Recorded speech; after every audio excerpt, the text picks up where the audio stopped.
تھا مجھے sorry to آپ کو وہیں پہ واپس لے کوئی کے بات جنرل عاصم منیر صاحب ہم مس کر گئے ان کے بارے میں. کبھی آپ نے ان کی اسٹڈی کی ہے ان کے اسٹارز کے حوالے سے؟ دیکھیں یہاں میں یہ سچ بولوں گی آپ سے کہ میرا کام ہے کیونکہ کام کرنا. تو جب یہ ہونا تھا نا 6 جرنیلز تھے یا 6 تھے, مجھے سب کی تاریخ پیدائش کسی کے تھرو آئی تھی, ٹھیک ہے, اور جو ہے اس میں سب کی ڈیٹ آف برتھ تھی, اور جو ہے مجھے جس میں سے جنرل صاحب کی بھی تھی؟ جی جنرل صاحب کی بھی تھی, اور ان کی بھی تھی, جنرل فیض صاحب کی بھی تھی. ان پہ پھر میں نے نا ہر ایک پہ ایک وائس نوٹ بھیجا, ٹھیک ہے نا, کیونکہ مجھے جن کے تھرو آئی تھی تو میں نے ان پہ کہا تھا کہ جنرل فیض کے ستارے انہیں OSD کر چکے ہوئے ہیں. اچھا, تو ان کا تو مجھے امکان نظر نہیں آیا, اور میں نے کہا اب یہی ستارے خان کو OSD کرنے جا رہے ہیں, جو میرے اپنے ورڈز ہوتے ہیں اپنے ایک کام میں یوز کرتی ہوں. جب میں نے جنرل عاصم صاحب کا, مجھے پتہ بھی نہیں جنرل عاصم کون ہے یا حافظ قرآن ہے, مجھے خدا کی قسم نہیں پتا. میں نے ان کے نام پہ ٹک لگایا کہ میں نے کہا یہ بندہ مجھے پیٹریوٹک نظر آتا ہے, یہ بندہ مجھے جو ہے ایسے لگتا ہے کہ اس سے اللہ شاید ملک کے لیے کوئی کام لے لیں, اللہ کرے کہ قدرت انہیں چانس دے. یہ میں نہیں عمر بتا سکتی کہ یہ بنیں گے یا وہ میری ریکمنڈیشن پہ بنے, یہ بھی نہیں, ایسا بھی نہیں ہے. لیکن جو 2 لوگوں پہ میں نے ٹک کیا وہی 2 لوگ آج جو ہے وائس بھی ہیں, چیف بھی ہیں. تو وہ میں نے علم کے حساب سے, یہ میری ریکمنڈیشن نہیں, وہ اپنے میرٹ پہ آئے ہوں گے. لیکن مجھے آج بھی یاد ہے کہ جیسے مجھے ہوم ورک دیا جاتا ہے ان پرسنالٹیز کے بارے میں بولیے, ان کے بارے میں بولیے, تو میں کہتی ہوں مجھے ڈیٹ آف برتھ دیں. جیسے بابر اعظم کا تھا تو میں تاریخ پیدائش منگوائی, میں کہنی جی یہ تو کم بیک کر رہے ہیں, بڑے سالڈ طریقے سے کم بیک کر رہے ہیں, تو آپ بالکل مایوس نہ ہو کہ ان کو آؤٹ کر دیا گیا. اچھا, ابھی کرنٹ سینیریو میں پاکستان کی بہتری کے حوالے سے ان کا کردار کس طرح آپ دیکھ رہی ہیں؟ دیکھیے جو مجھے اس وقت ان کے ستارے یاد ہے جب جوپیٹر 9th ہاؤس میں لے کے انسان پیدا ہوتا ہے نا, تو ہوتا وہ اچھی سول ہے, پیٹریوٹک ہوتا ہے. اب اللہ تعالیٰ ان کے لیے آسانیاں کرے کہ شاید ان کے تھرو کچھ ہم, اس ملک نے تو بدلنا ہے. اب اس کا سہرا کس کے سر لگتا ہے یہی غیب کا علم ہے جو مجھے نہیں پتا. اچھا ٹھیک ہے. یہ جو سولر ایکلپس ہے اور لونر ایکلپس ہے, یہ جو اس دفعہ 2024 میں اور بڑے خطرناک لگے ہیں, اور وہ بھی بڑی تعداد میں ہیں. اتنے پہلے ہم نے کبھی نہیں دیکھے, نہیں تو سال میں کبھی ایک دفعہ ہوتا تھا ایسا. نہیں 4-5 باری آتے ہیں, اس باری آگے پیچھے بھی آ گئے, اور بڑی مطلب ایک نا کیلکولیٹڈ ٹائم کے ساتھ آ رہے ہیں. جی. تو پاکستان کی پولیٹیکل لینڈسکیپ میں کون کون سے پولیٹیشنز جو ہے وہ اس دفعہ زد میں آ رہے ہیں؟ ایکچولی عمر یہاں پہ یہ ہے کہ یہ ان کی اہمیت, میں پہلی اسٹرالوجر تھی جس نے ان کی اہمیت کو ٹی وی پہ کہنا شروع کیا تھا, کیونکہ جب ہمارے profit piece be upon him کہتے ہیں کہ ان کی ڈیوریشن میں 2 نوافل ادا کریں تاکہ نماز کسوف اور خسوف بولا جاتا ہے, کسوف سورج گرہن کے لیے, خسوف چاند گرہن کے لیے. تو جب انہوں نے ہمیں کہہ دیا تو ہمارے لیے تو اس سے پیچھے کوئی بات ہی ختم ہو جاتی ہے. لیکن یہ جو دونوں گرہن لگے ہیں یہ ہمیں نہیں افیکٹ کرے, ہمیں خوش نہیں ہونا چاہیے. یہ کر رہے ہیں امریکہ, برازیل, میکسیکو, کینیڈا, یورپ کی ایک آدھی پٹی. تو یہ جہاں نظر آ رہے ہیں, میں امریکہ کا فال بھی ستاروں میں پریڈکٹ کر چکی ہوئی ہوں. بالکل آپ نے کیا جی. بائیڈن کے الیکشن جیتنے کی تو پریڈکشن کی تھی میں نے, اب ان کے پھر سونا الیکشن ہونے والا, بھی مجھے اس پہ ہوم ورک نہیں ہے میرا, لیکن امریکہ کا فال ضرور میں نے پریڈکٹ کیا ہے کہ امریکہ میں توڑ پھوڑ ہونی ہے اور امریکہ نے اندرونی خلفشار کا شکار بھی ہونا ہے. تو یہ ان پٹیوں پہ نظر آیا ہے, اور یہ جو ابھی جو دوسرا والا نظر آیا یہ تو بڑا خطرناک تھا. تو یہ ویسا ہی تھا جیسا جب ہمارے ہاں لگا تھا 11 اگست 1999 کراچی میں بالکل اندھیرا چھا گیا تھا, اور وہ میری پہلی سیاسی پیش گوئی تھی کہ یہ حکومت کو اڑا دے گا اور اس کی نحوست کے اثرات 1.5 سال رہیں گے زمین پہ. اور آپ سوچیں 1.5 سال کیا 11 سال آپ نے ماشاء اللہ بھگتا تھا. اور میں نے خود وہ نظارہ کراچی میں دیکھا, ہمیں جہاز سے اتار دیا گیا, اوپر مشرف صاحب کا جہاز چکر لگا رہا تھا اور شام کو ان کی تقریر آ جاتی ہے میرے عزیز ہم وطنوں. تو جی اچھا, تو اس میں ابھی کون کون سے, ویسے آپ نے کہا کہ پاکستان اور یہ ریجن نہیں ہے لیکن ویسٹرن وہاں جی ان کا فائدہ بھی ہوتا ہے کسی جگہ پہ. ہاں, کئی ہاؤسز میں جب ہم جنرلی انڈیویجول ہاؤسز کو پڑھتے ہیں تو ہر ہاؤس کو ہٹ نہیں کر رہا ہوتا, کئیوں کو صحت یاب کر رہا ہوتا ہے, کئیوں کے دشمن اس پہ ریویل کر رہا ہوتا ہے, تو کئی جگہ پہ فائدہ بھی دیتا ہے. تو جب پاکستان کی پٹی پہ نظر آتا ہے تو پھر میں ایک پراپر ہوم ورک دیتی ہوں اس کے اوپر جو ہے. بالکل ٹھیک ہے. اچھا یہ میں نے دیکھا ہے کہ لوگ اکثر کہتے ہیں کہ جی یہ والا پتھر لے کے پہن لیں تو آپ کا یہ مسئلہ ٹھیک ہو جائے گا. ویسے تو سنت بھی ہے انگوٹھی پہننا, اور ایک روایت بھی ہے اس میں پتھر کے حوالے سے, لیکن کیا یہ سٹونز اور یہ جو نمبرز ہوتے ہیں ان کے تحت آپ کسی کا نصیب بدل سکتے ہیں, کسی کی فیٹ چینج ہو سکتی ہے؟ بالکل نہیں بدلا جا سکتا, یہ تو شرک کے زمرے میں بات چلی جاتی ہے. یہ دیکھیں سورۃ رحمان میں جب اللہ پاک اپنی نعمتیں گنواتے ہیں, فرمان آتا ہے کہ اور ہم نے تمہارے لیے یاقوت اور مرجان پیدا کیے اور تم میری کس کس نعمت کو جھٹلاؤ گے. تو نعمتوں میں ان کا تذکرہ کرتے ہیں. تو جیسے حکیم جڑی بوٹیوں سے علاج کرتے ہیں جو ہے وہ اسی طرح جو میرا طریقہ ہے, میں نے میں بہت زور دیتی ہوں سٹون پہننے پہ. جب میں آج کل تو یقین کریں یہ بھی میری پیش گوئی تھی کہ دماغی امراض بڑھ جائیں گے یہ جو ہے, اور اس میں یہ اس سے بہتر علاج کوئی نہیں ہوتا.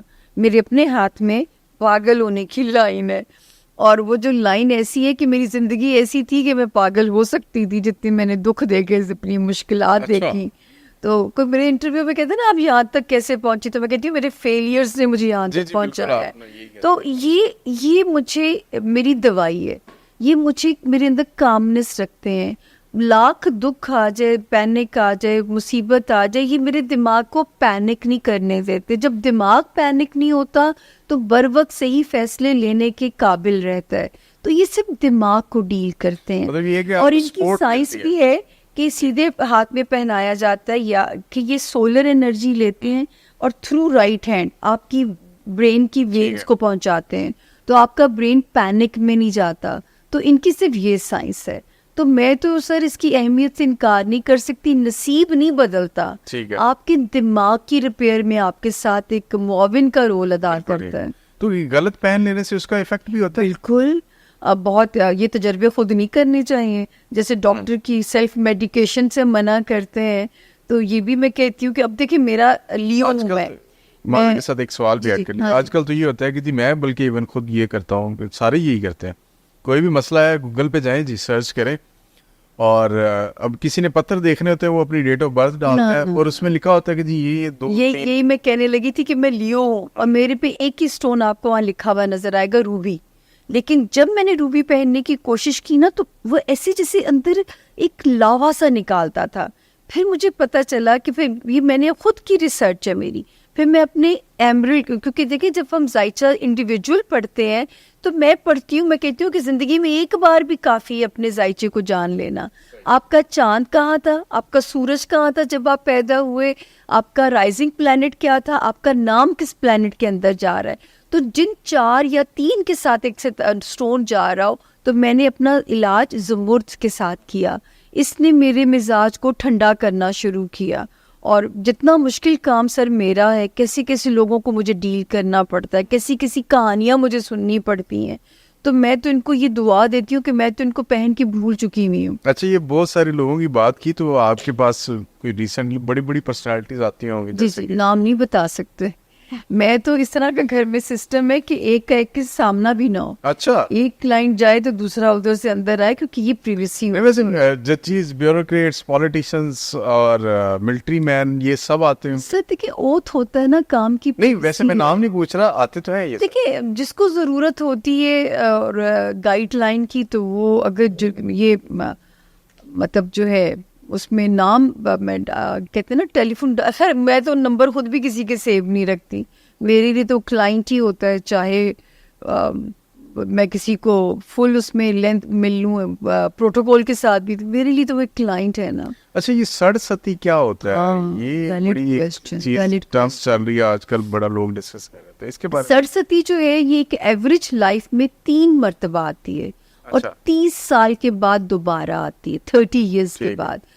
جب زحل ذائچے کے 12ویں گھر میں داخل ہوتا ہے تو سرستی کے گیڑے کے اندر وہ آ جاتا ہے. جیسے اگر جنرلائز ہم پڑھیں تو پائسس ستارہ آج کل زیر اتاب ہے, پائسس والے جو ہیں, تو وہ جو ہے یہ وہ ان کو محتاط لیکن جب یہ جرنلائز انفارمیشن ہے, جب انڈیویجول ذائقہ پڑھا جاتا ہے اس میں پتہ چلتا ہے کہ آپ اس سے ہٹ ہو رہے ہیں کہ نہیں ہو رہے.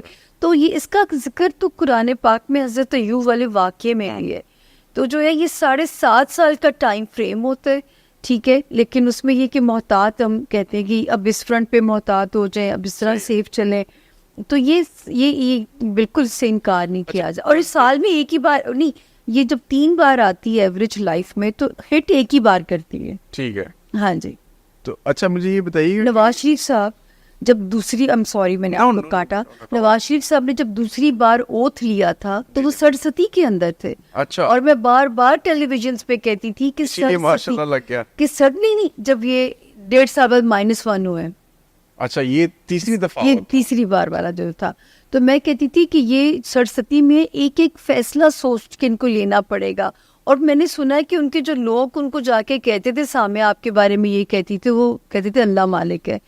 تو لیکن وہ اپنے اندر بھی وہ بھی ایک دوسرے عمران خان ہی ہے اپنے مزاج میں نے سنا ہے کہ وہ بھی ضدی ہیں. تو وہ پرانے عمران خان ہیں, یہ نئے والے. اچھا, یہ 2024 جو ہے یہ کن سٹارز کے لیے زیادہ موضوع ہے؟ ہاں جی, یہ بھی اچھا سوال ہے. اب جو سیکنڈ ہاف ہے وہ جیمنائز کو فائدہ دینے جا رہا ہے آفٹر جون. جی آفٹر جون سے. پھر یہ ان کو فائدہ دے گا. سیجیٹیرینز کی ان کی شادیاں کرا سکتا ہے, ان کے لیے ذرا اب بہت عرصے کے بعد جیمنائز کو ریلیز ملے گا, تو میری ان کو مبارکباد بھی ہو. اور مجھے اس طرح زبانی تو نہیں یاد آئے گا اور کن ستاروں کو 12 میں سے بندہ بھول جاتا ہے, لیکن جو بیسیکلی جو 2 سٹارز مجھے خوشی ہو رہی ہے کہ وہ بڑی دیر کے بعد مشکلات سے نکلنے لگے. اچھا, جو سٹارز والے لوگ زیر عتاب ہیں یا جن کو ڈیفیکلٹیز آ رہی ہیں ان کو کیا کرنا چاہیے ابھی ایڈوائس؟ میں تو یہ کہتی ہوں کہ اللہ نے مانگنا اتنا پیارا رکھا ہوا ہے نا کہ آپ مانگیے رب سے, ٹھیک ہے نا, حفاظت مانگیے, آفات سے پناہ مانگیے, اور جو ہے صدقہ رد بلا کہا گیا ہے, اللہ کے غیظ و غضب کو ٹھنڈا کرتا ہے. حسب توفیق دیجیے. مجھے بڑا دکھ ہوتا ہے جب میں سنتی ہوں فلاں اسٹرالوجر نے کہا کہ جسم کے وزن کا برابر جو وہ نمک ہے نا وہ سمندر میں پھینک دو. مجھے یہ بتائیں کہ سمندر کو نمک کی ضرورت ہے کہ آپ اپنے وزن جتنا نمک سمندر میں پھینکیں, یا صرف بھینس ہی صدقہ کرنی ہے؟ مطلب یہ میں نہیں مانتی. میں کہتی ہوں کہ اللہ کو آپ کا جسچر پیارا لگتا ہے کہ آپ اس کے خوف سے ان کے ساتھ تجارت کر رہے ہیں کہ نیگیٹیوٹی آپ کو ہٹ نہ کرے. صدقہ دعا اس سے خوبصورت اور چیز ہی کوئی نہیں ہے. بہت شکریہ میڈم آپ کے لیے. بلکہ میں آپ کے وساطت سے کہنا چاہوں گی, ایک تو وہی بات, اپنے قبلے درست کر لیجئے آج کل جو ہے, اور جتنا لاہور پڑھ سکتے ہیں, جتنی استغفار کر سکتے ہیں, تاکہ اللہ تعالیٰ کو کوئی چیز ہماری پسند آ جائے. یہ رزق بھی بڑھاتی ہیں اور ایول طاقتوں سے آپ کی پروٹیکشن بھی کرتی ہیں. اس میں کوئی شک نہیں. Thank you once again for your precious time. صدقہ رد البلا ہے جی, آپ جتنا زیادہ ہو سکے دیجیے گا, اور اپنے ساتھ اپنے ارد گرد لوگوں کا خیال رکھیے گا, اپنا بھی خیال رکھیے. اجازت دیجیے, اگلے پوڈ کاسٹ میں آپ سے پھر ملاقات ہوگی. اللہ حافظ.